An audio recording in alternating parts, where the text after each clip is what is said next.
Hey guys, welcome back. We are looking today at the Athearn SD40T-2. This is a Union Pacific tunnel motor locomotive. We're going to pull it out of the box and see what you get for the MSRP of $134.98. Now this is a DCC ready locomotive, which means you can get an easy quick plug and plug in the decoder. They have quick plug technology that's exclusive to Athearn. Looks like you got some extra parts here. But anyway, it's a really easy plug and play harness. You plug in a nice decoder. My decoder choice back several years ago was the DH123 from Digitrax. I haven't really looked into what decoders you can get now, but just adding 20 bucks will get you DCC technology. We are going to run this in DC mode because I just moved, but we'll take a look at it and see what it's about. That was the Athearn news flyer I just showed you. This is the exploded parts diagram showing you which parts to order if you need to order something in the future. Let's go ahead and get this thing out of the box. See what it's about. Athearn's been known to package their locomotives in the hard plastic with some soft plastic around them. These two foam pieces up top and at the bottom. And they continue to do so with pretty good success of not having broken locomotives on delivery. Go ahead and get this out of the box completely. And I did notice one little sunshade popped out. This is why I show you guys the unboxing. Not a big deal, real simple fix. I actually have had it happen before, but this little sunshade here, if I can get a grip on it, has two prongs and it'll simply plug into the other side. So I'll do that right on camera here so nobody thinks that I'm taking an hour to do something that I say takes 5 seconds. It literally takes just a few seconds to put that back in. If I can get it the right way, I had it upside down.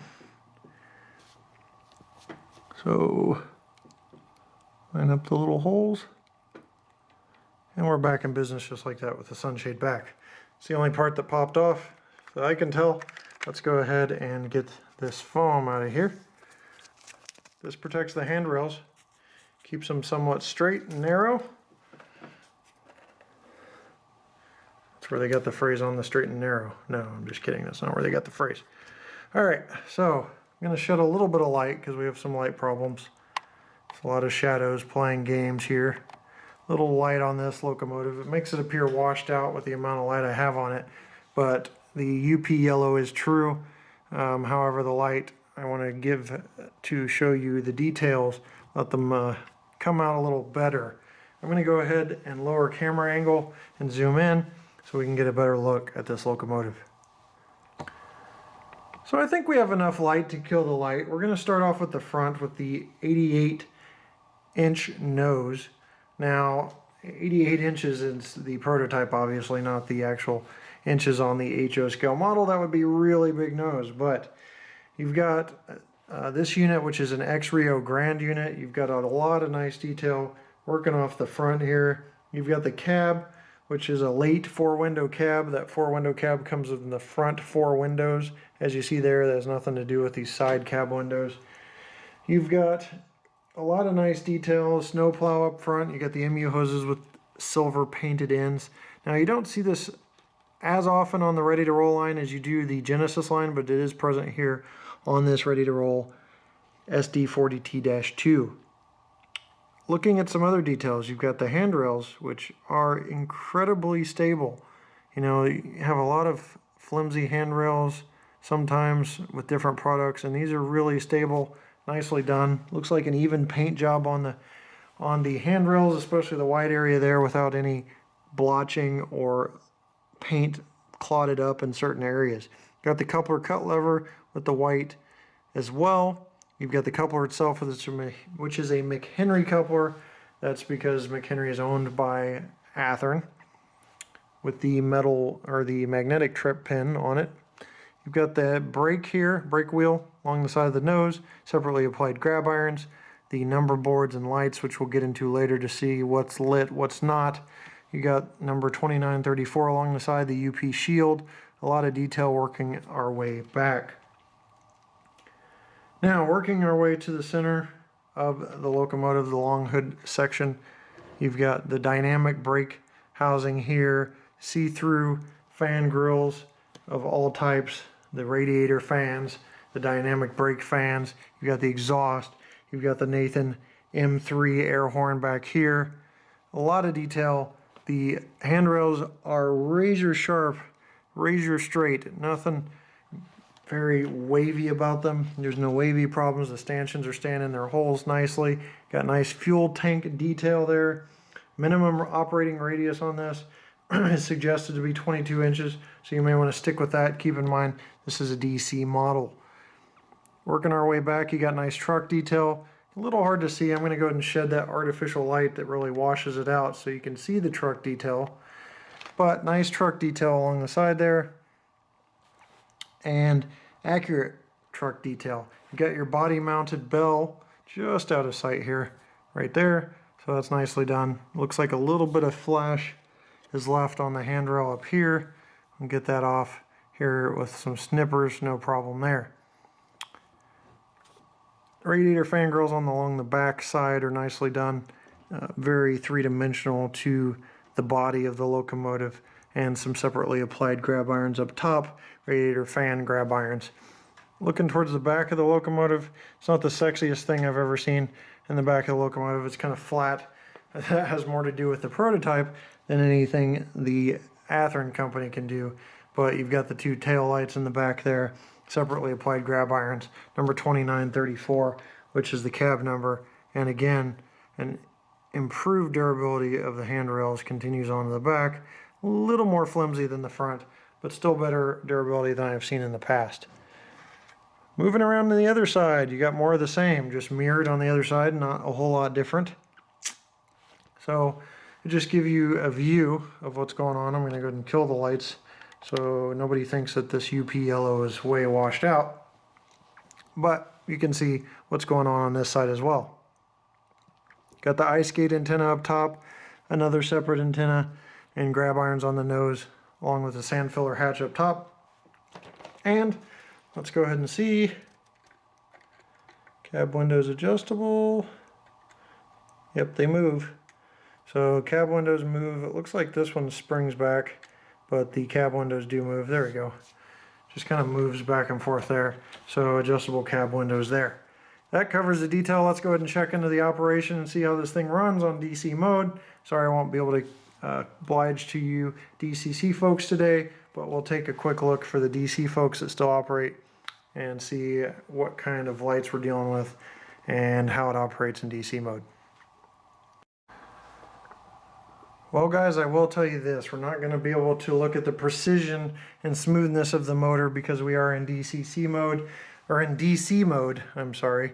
And to make it worse, we've got just a straight track. DC is hard enough to control on an oval or a larger layout, and now we're just dealing with straight track. So we're going to go ahead and get this thing moving here. And I'm going to have to move it forward because we are in backwards mode and it's not easy to switch when I'm just running off of straight DC power. And it looks like I need to put it on the track. That might help.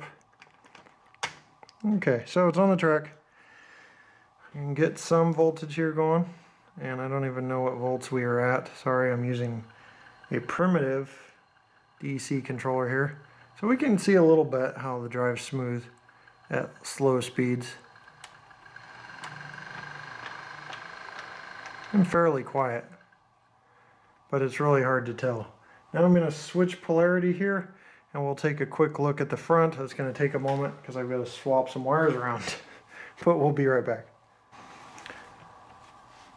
So I've got the polarity reversed here. We're going to go ahead and go forward very slowly.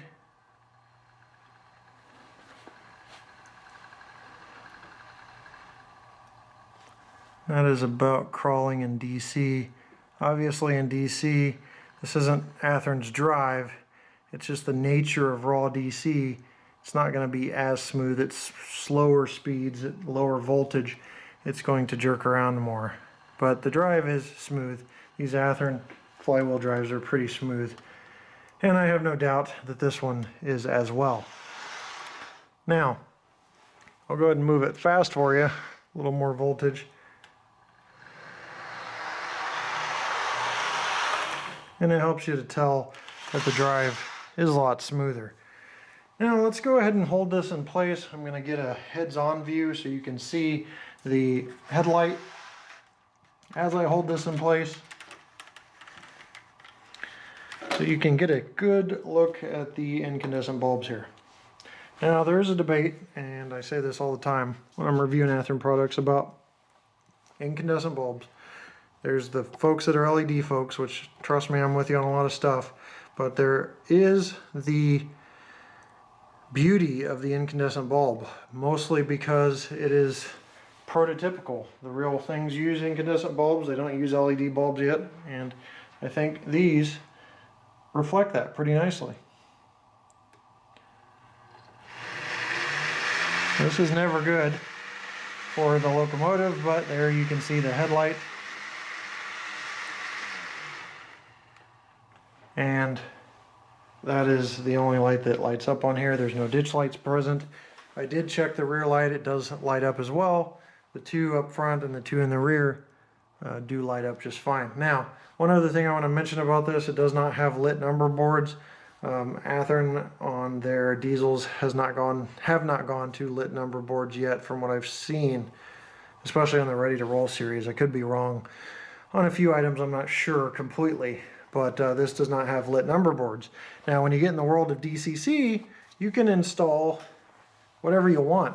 Lit number boards, obviously it's going to be ready to go for the headlight and the tail lights. Easy installation there.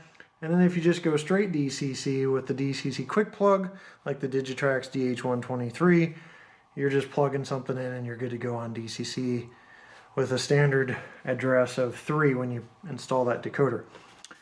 So that's about it, guys, for an MSRP of $134.98. I think it's a good deal, especially since I've been seeing a lot of these around $110 to $120 on the internet, sometimes even lower. You never know what you're going to get.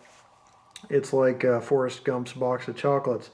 But this was an ex-Rio Grande model, so this has some of the Rio Grande characteristics of the SD40T-2, but a great model, especially in Ready to Roll. It's nice to see a step up of detail, the sturdy handrails, and the good price of $134.98. Now Athearn's on this announcement trend of announcing Ready to Roll sound locomotives. I think that's an exciting time to see what they're going to come out with that. So Ready to Roll sound locomotives at a lower price point is always a good sign for us hobbyists that are trying to save a few bucks. That is my thoughts, or those are my thoughts on that. I'm not really up for much editing today, so you're going to hear a few of my verbal flubs. But that's it. Thanks for watching, guys. Thanks for taking a look at the Athearn SD40T-2, and we'll see you next time right here on my channel. Take care.